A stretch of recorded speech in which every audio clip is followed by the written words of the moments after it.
Ciccio bello, malmostoso, eccolo qua. È tornato. Ma che male. Son Ciccio, son bello, ma son malmostoso. Ecco. Non mi va mai ben niente, sono Ecco. sempre di cattivo umore. Se te mi porti in giro, te assassino la giornata. Te do delle rispostasse. Se tu dovevi mai inventare? Sì. A Malmo. Sei ancora nel cestone da €1. Ma si è tornato nella camera dei colleghini. Ma per forza, che sono ancora lì, nel cestone da €1. Ma ci butto come compra, dai. I butterete da adesso, le pile. Sì, perché ricorddiamo aveva sempre un problema di pile. Mica in mente solo che i cellulari. Quello un po' è vero, I tetè, i No, telefonini. ok, i telefonini. No, Il no. so. No. Il social. Che è sempre col telefono in mano, che vede la scocò. No. La scogliosi. No. Non si parla più, non si parla. no, È quello- E se manda i messaggi da qua lì, Brutta ci abitudine. vedo che se compra un pupasso mamà il mostoso. Ma dai, i bambini più piccoli però non hanno ancora il telefonino. Ma Talibà te sa con la quaragia. Vabbè. Ma che detto in giro? O siete sempre davanti a internet a guardare sì. le tete? No, non si dice, deve capire. Ecco. Vabbè. Puoi andare in un ristorante Sì. o una pizzeria a guardare intorno e ti vedrai che i bubù teletti piccinini, i gagà, le pile, Hanno le pile? i telefonini in mano e guarda i cacà, i cacattoni animali.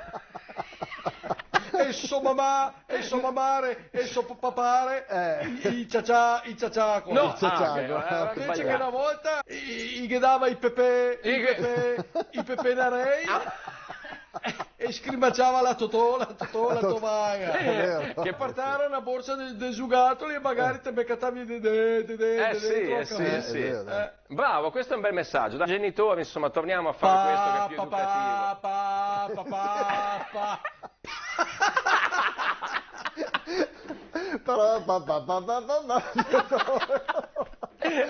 Bella sigla del telegiornale. Vabbè, dai.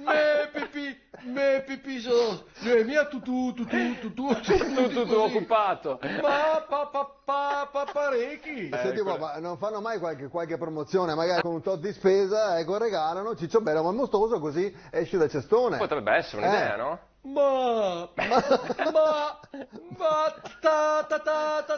allattato con la puina. Che sarebbe la ricotta, Figurate, piuttosto mi lascia qua con le pipine scariche. Infatti. Almeno mi mettesse una bustina dei sci di cagel, che così non le seossi la mia. E se ti trasferissero in autogrill, magari c'è più giro, così, sì. insomma, qualcuno ti compra, no? Ma tatà li abbandonai in autostrada da più piccolo. O proprio te mancan voi. perché? Te No. pare che mi trasferisse in autogrill? Perché? Che sai, i gagà, le pile, ecco. i gagà a fare le sue coi CD dei Gigi e con le noci del prosciutto al pepe. In effetti me lo Se in chiedevo più questo. si mette a vendermi Anche anche a Ciccio Bello il mostoso, di sera baracca i buratini, fa stesso là. I gagà da pensare che loro. Ok, va bene. In collaborazione con Autozai, Oxigenia, acqua arricchita d'ossigeno, Gruppo Kairos.